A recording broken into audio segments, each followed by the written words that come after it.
Paz do Senhor a todos, meu nome é Robert Godoy, você está no canal Cristão e hoje nós estamos estreando aqui o Resumindo 7, isto é, um resumo do que lemos durante os 7 dias da semana.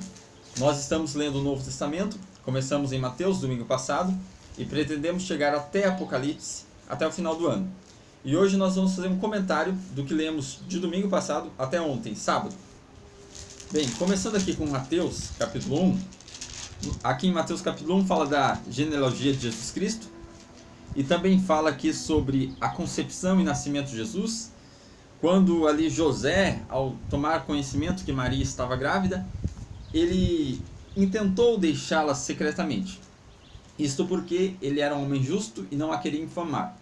José tinha duas opções: repudiar Maria publicamente, ou ele poderia fazer isto em secreto, e foi esta opção que ele preferiu.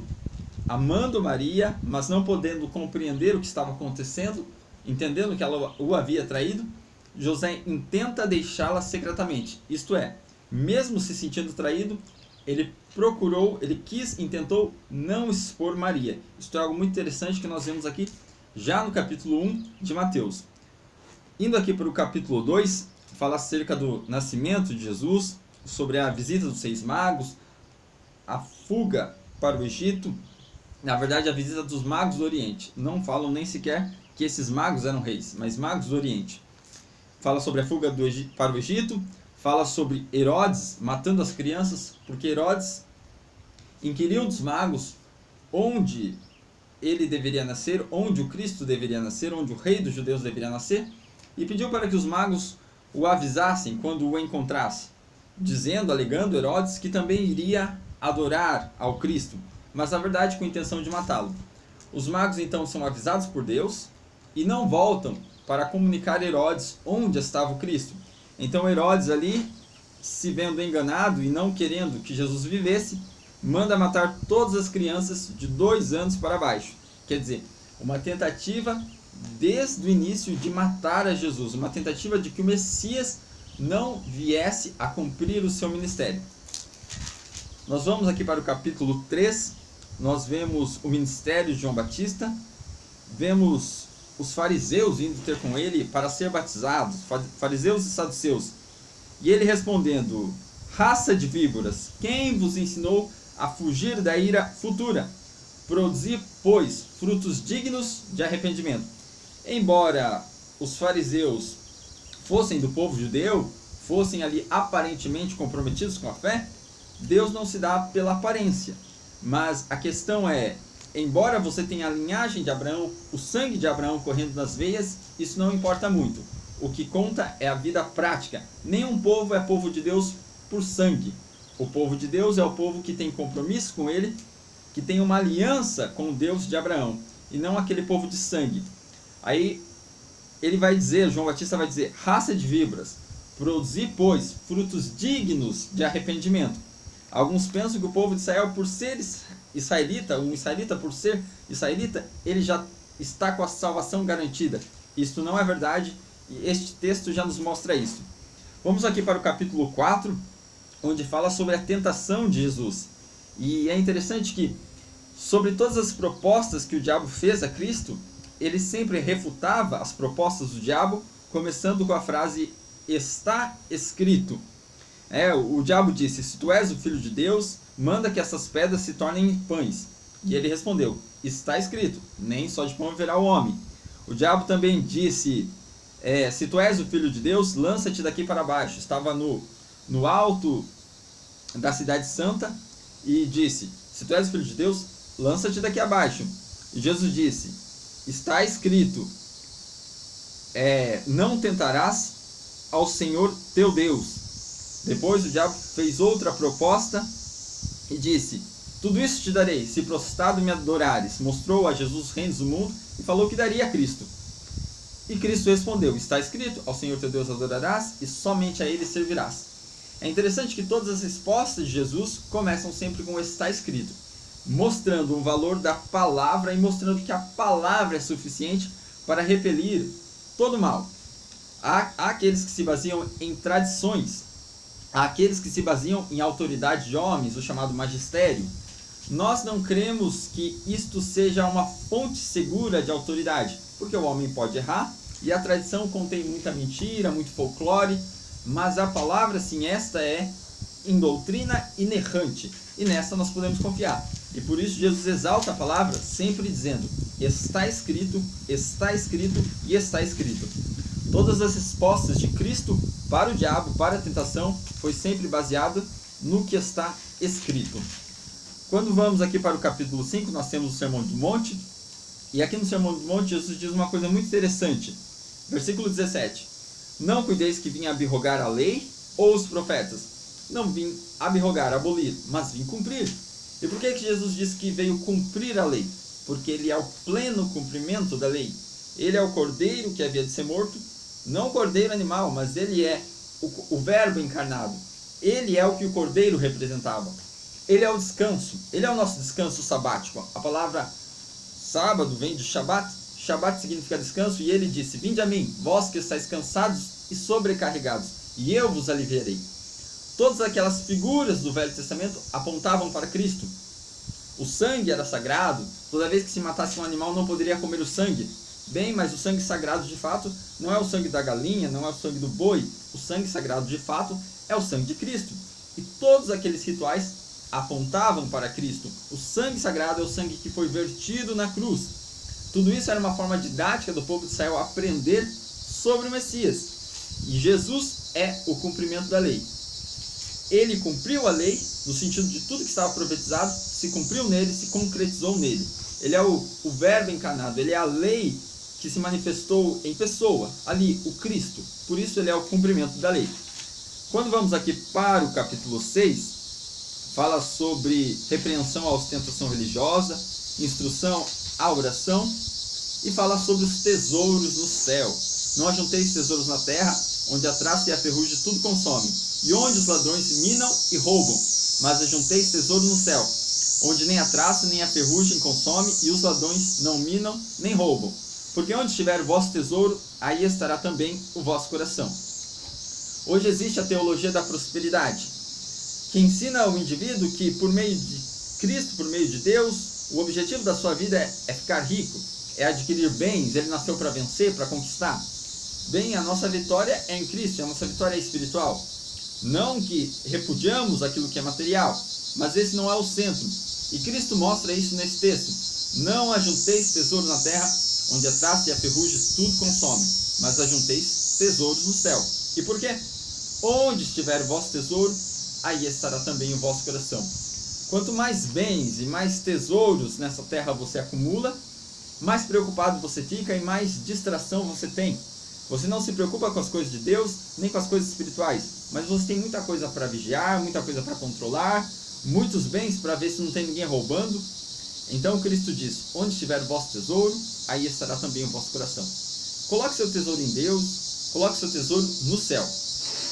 Capítulo 7 fala sobre a importância de não julgar, fala sobre a perseverança na oração, e também fala aqui sobre os falsos profetas, dizendo, versículo 15: acautelai-vos, porém, dos falsos profetas, que vêm até vós vestidos de ovelhas, mas interiormente são lobos devoradores. Por seus frutos os conhecereis. Daí aqui fala, versículo 18: não pode a árvore boa dar maus frutos, nem a árvore má dar bons frutos. Toda árvore que não dá bom fruto corta e se lança no fogo. Portanto, pelos seus frutos o conhecereis. Muitos querem conhecer as pessoas e visam conhecer as pessoas por aquilo que elas falam. Mas a verdade é que a árvore você conhece pelos frutos. Muitos hoje dizem ter o Espírito Santo, dizem ser homens cheios do Espírito Santo. Mas ao invés de perguntar para uma pessoa se ela tem o Espírito Santo, talvez você devesse perguntar para ela o CPF dela. Seria mais fácil. Se alguém perguntar para mim se eu tenho o Espírito Santo, eu não digo se eu tenho o Espírito Santo ou não, porque seria muito fácil dizer tenho o Espírito Santo. Qualquer um pode dizer isso, pode mentir, mesmo que não tenha. Agora, se o indivíduo diz o CPF dele, você vai lá na associação comercial e vê se o nome dele está limpo ou está sujo. É muito mais fácil, porque uma pessoa que tem Espírito Santo, ela não vai andar por aí com o nome sujo. Os frutos do Espírito geram em nosso caráter. Então, ao invés de perguntar se a pessoa tem o Espírito Santo, pergunte o CPF dela. Pergunte onde ela mora, pergunte se ela trabalha, pergunte se ela é casada, pergunte se ela está casada ou se casou e depois separou. A árvore você conhece pelos frutos. Homens de Deus têm uma vida que demonstra isso, que prova isso.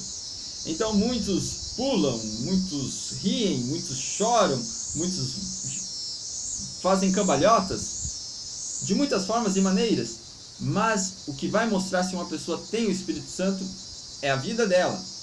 Então, não acredite em pessoas que você não sabe de onde veio, nem para onde vai, em nômades, pessoas que não têm residência fixa, pessoas que estão hoje aqui, estão lá de repente, falam que são missionários itinerantes.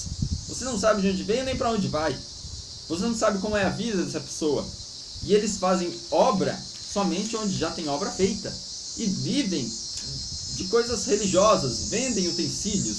Então fique esperto com os falsos profetas.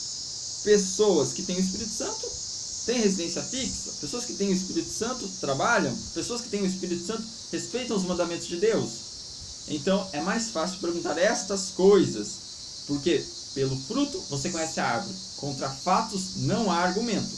Fruto, árvore. Fatos, não há argumento. Contra fatos. O que é o fruto?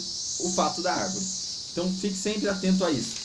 No capítulo 8, fala sobre Jesus cura o leproso, fala sobre a cura do servo de centurião, fala sobre a cura da sogra de Pedro. Olha que interessante, a cura da sogra de Pedro. Se Pedro tinha sogra é porque ele tinha esposa, né? Não dá para ter sogra sem ter esposa. Muitas pessoas deixam isso despercebido. Pequenos detalhes nos ensinam muito. Existem pessoas que pensam que Pedro não teve mulher, não teve esposa.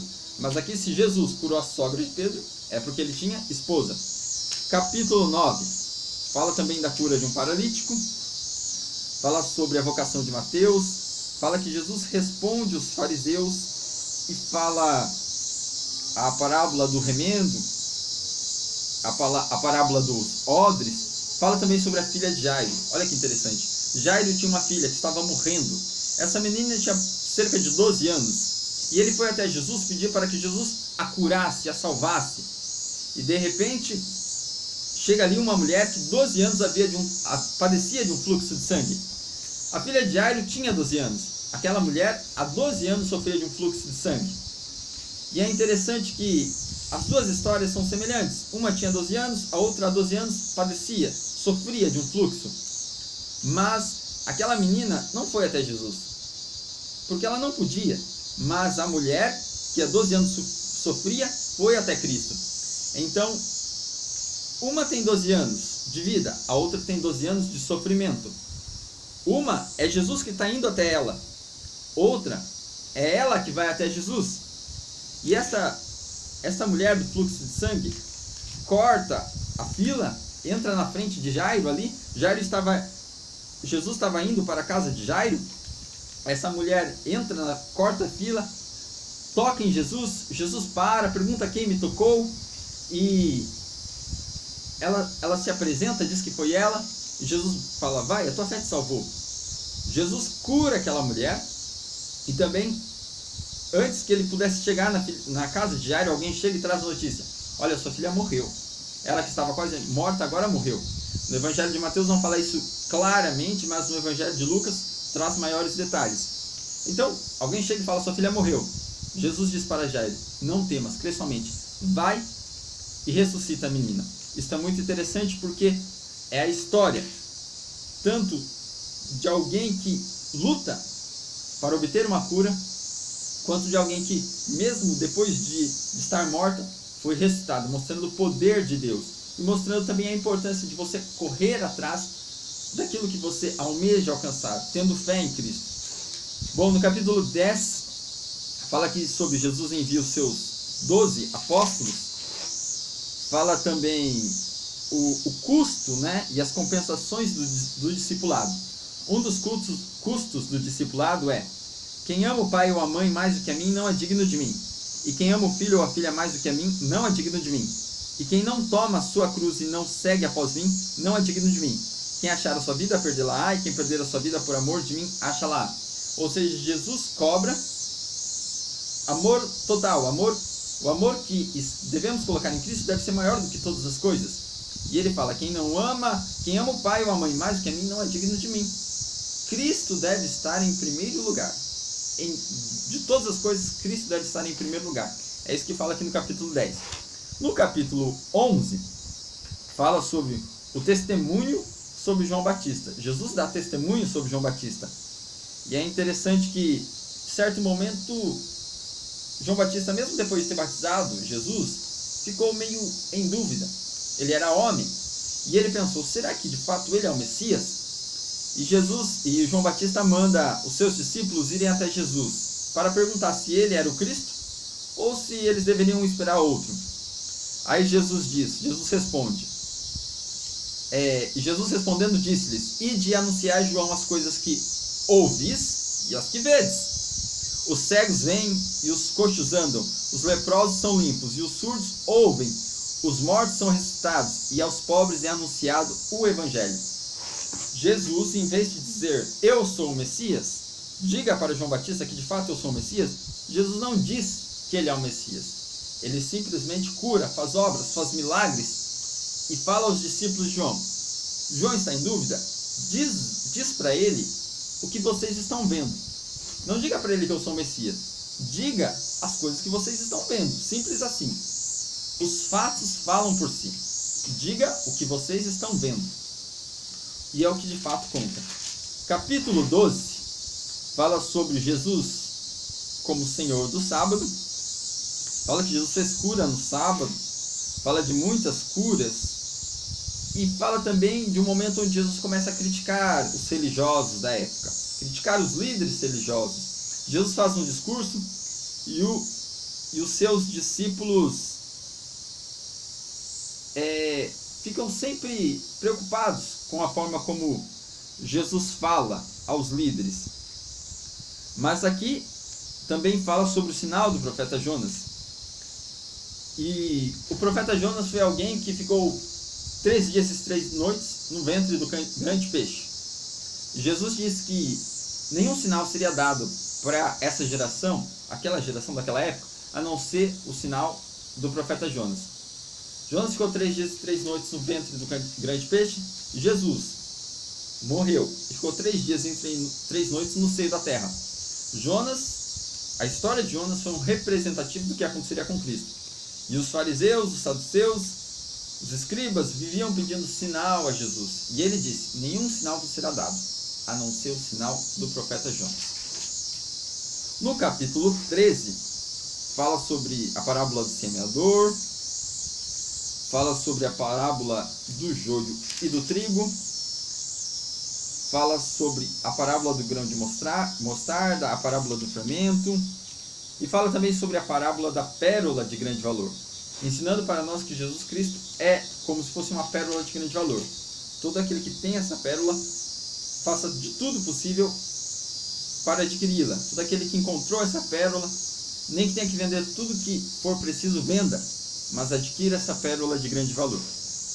No capítulo 14, fala sobre a morte de João Batista. E fala que Jesus, ouvindo isto, se retirou para um lugar deserto. Quando Jesus tomou ciência que João Batista tinha morrido, ele foi para um lugar deserto. Talvez Jesus estivesse ali triste. Talvez ele foi para um lugar deserto para refletir, enfim, em função daquele momento de dor. Assim como ele sofreu quando Lázaro morreu. Assim como ele chorou diante ali do túmulo de Lázaro. Assim como ele estava triste, nós entendemos aqui que provavelmente foi isso que aconteceu. E Jesus vai para um lugar deserto, mas as multidões vão atrás. Jesus saindo viu uma grande multidão e, possuído de íntima compaixão para com ela, curou a todos os seus enfermos. Mesmo em meio aos momentos difíceis, Jesus não deixa de fazer a obra. Ele estava ali naquele momento talvez enlutado, mas quando ele viu uma multidão, ele falou, ele não era o momento de sofrer e deixar de trabalhar, mas melhor do que chorar, ou melhor do que descansar, é fazer a vontade do Pai. Jesus tem uma comida para comer, que é a vontade do Pai. Jesus tem um descanso para descansar, que é a vontade do Pai. Jesus tem um choro para chorar, que é a vontade do Pai. A prioridade de Jesus sempre estava na vontade do Pai. Capítulo 15 fala sobre os mandamentos de Deus versus a tradição dos homens. Fala ali que Jesus criticou os líderes, e é interessante que os discípulos chegaram até Jesus e disseram então, acercando dele seus discípulos, disseram-lhe: sabes que os fariseus, ouvindo essas palavras, se escandalizam? Você está falando para Jesus, o Senhor está pregando e os fariseus não estão gostando. Aí Jesus responde. Ele, porém, respondendo, disse: toda planta que meu Pai Celestial não plantou será arrancada. Ou seja, eu não vou suavizar para ninguém. Até porque quem é para ficar vai ficar, quem é para sair vai sair. Mesmo que eu agrade, a planta que o Pai Celestial não plantou vai ser arrancada. Então essa é a resposta que Jesus dá. E muitas vezes, no meio religioso, muitas vezes as pessoas se colocam como vítimas, como coitadas. E a resposta de Cristo é sempre essa: toda planta que o Pai Celestial não plantou será arrancada.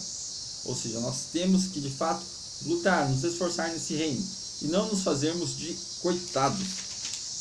Capítulo 16, Jesus pergunta para os seus discípulos: quem os homens dizem que eu sou? E é dada muitas respostas.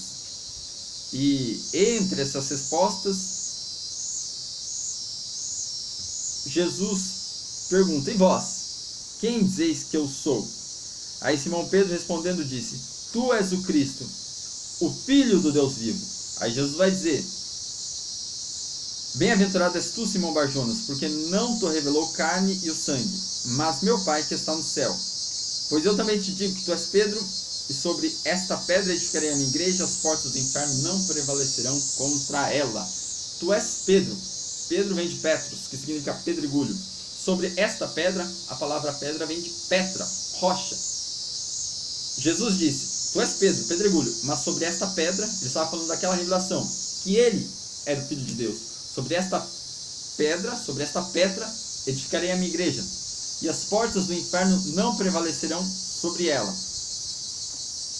A igreja de Cristo é fundada sobre o próprio Cristo. Muitos pensam aqui que Jesus estava se dirigindo a Pedro, falando que Jesus estava fundando a igreja sobre Pedro. Na verdade, Cristo está fundando a igreja sobre ele mesmo. Ele é o fundamento da igreja. E Jesus diz: eu te darei as chaves do reino dos céus, e tudo que ligares na terra será ligado no céu. Jesus Cristo não disse só para Pedro, Jesus Cristo disse isso para todos os apóstolos. Isso está registrado no Evangelho de Mateus mesmo, no capítulo 18. Mas aqui indo para o 17, fala sobre a transfiguração, uma antecipação do reino futuro. Fala sobre a importância dos discípulos e o poder de Cristo. Fala sobre Jesus predizer a sua morte. E fala sobre o milagre do dinheiro. Interessante que vieram comprar Jesus dos impostos. Vieram até Pedro e falaram: vosso mestre não paga os impostos? E Pedro respondeu: sim, paga. E quando ele foi até Jesus, Jesus perguntou a Pedro: de quem os homens cobram os impostos? Dos filhos ou dos estranhos? E Pedro respondeu: dos estranhos. Logo estão livres os filhos?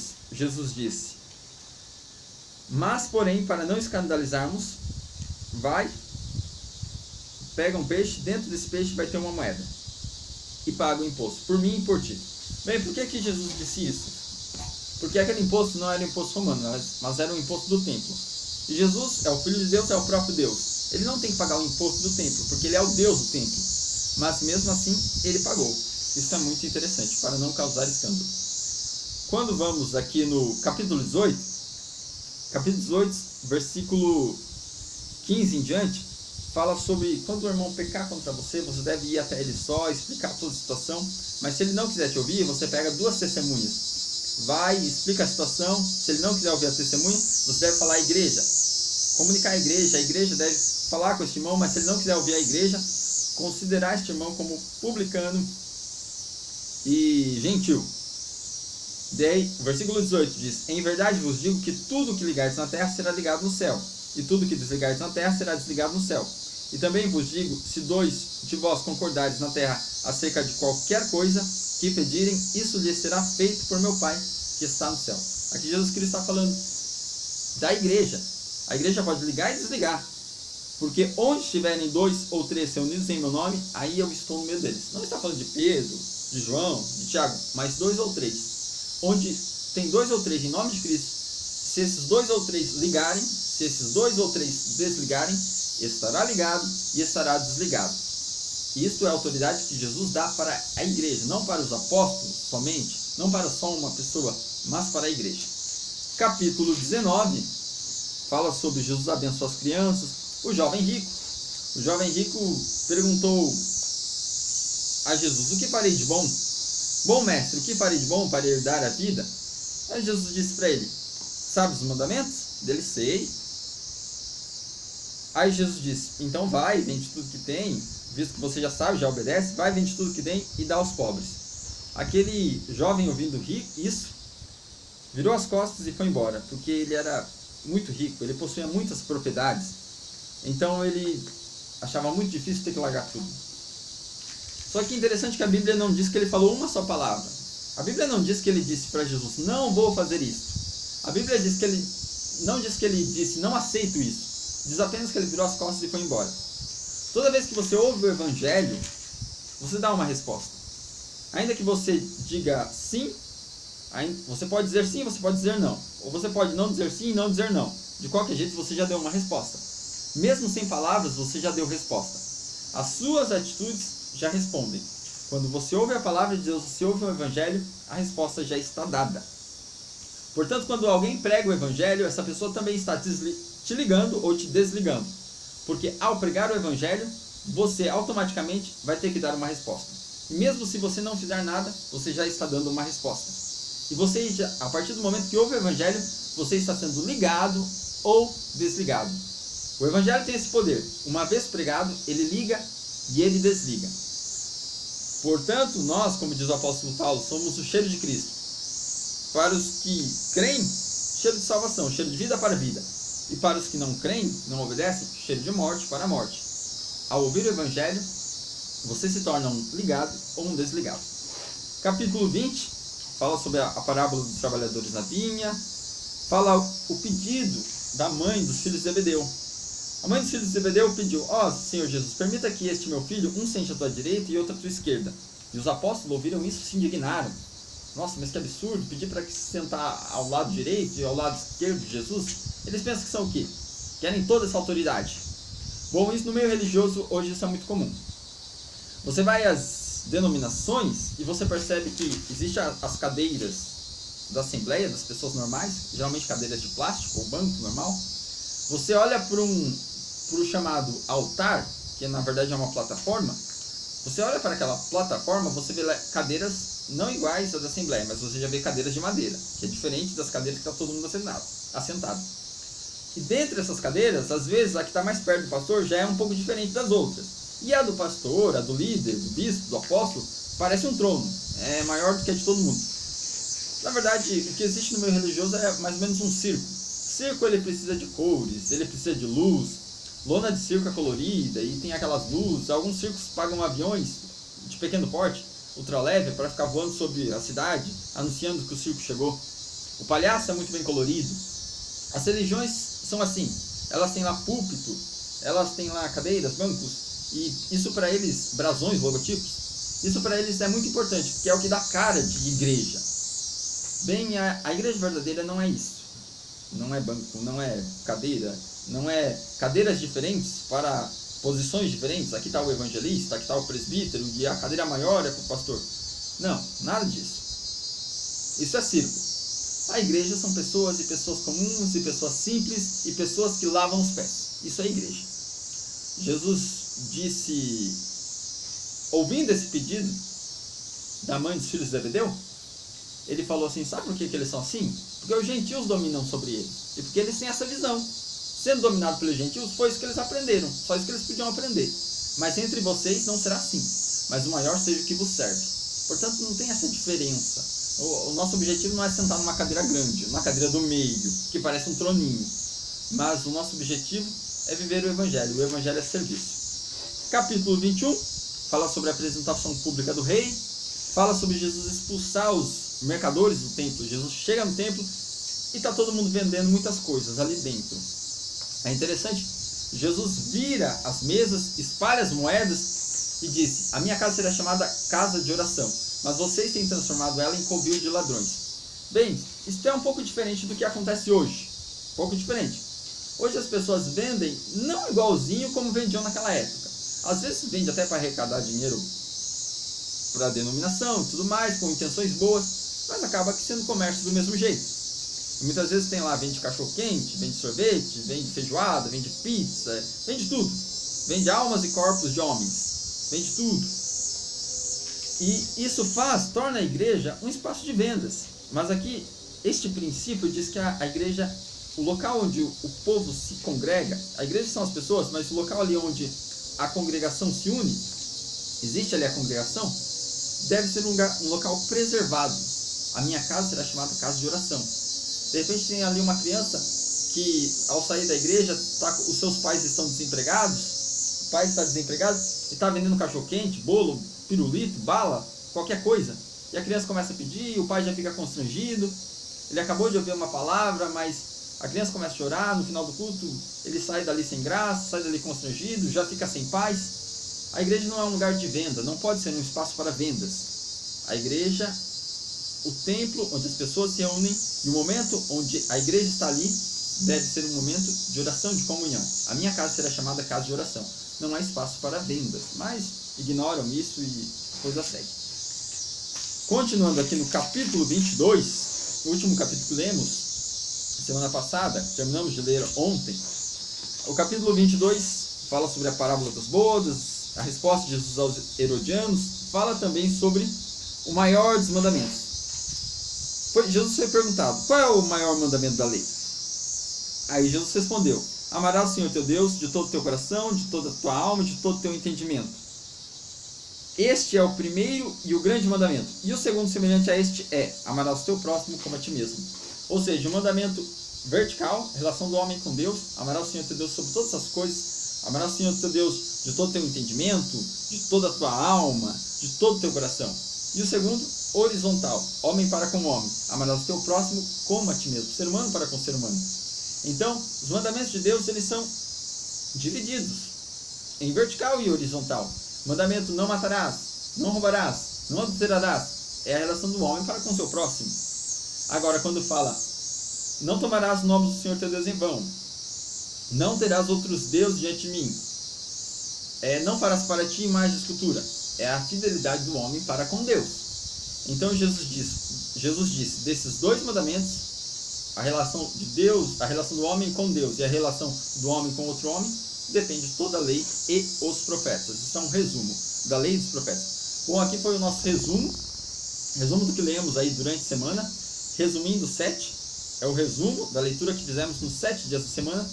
Pretendemos gravar um outro vídeo sábado que vem. Queremos gravar sábado, se não der vai domingo mesmo. Mas esperamos que você tenha aprendido alguma coisa, tenha sido útil e proveitoso. Esteja lendo a Bíblia essa semana, para que no próximo sábado nós estejamos trabalhando aí um resumo e seja mais proveitoso. Até o próximo vídeo, querendo Deus.